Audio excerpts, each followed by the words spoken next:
বন্ধুরা, আমার এই আম গাছটা দেখতে পাচ্ছ?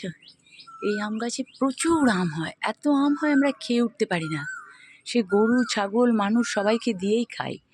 যাই হোক, এবছর আমার গুনে কটা আম হয়েছে তোমাদেরকে দেখাই। 15 পিসেস। এটা হচ্ছে হিমসাগর আম, দেখতে পাচ্ছ এখন থেকে এই সাইজটা। দেখো, দারুণ দেখতে লাগে, দারুণ।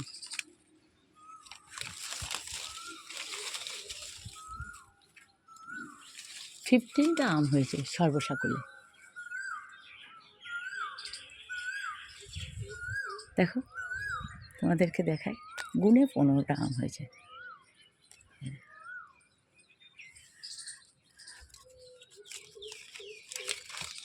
দেখো, দেখতে পাচ্ছি বন্ধুরা, দেখো। এবার আমার এত সুন্দর গাছে খুব অল্প আম, দেখো দূর থেকে দেখাতে পাচ্ছি, মাত্র কয়েকটা আম, 15টা আম। দেখছো বন্ধুরা? রাখলাম।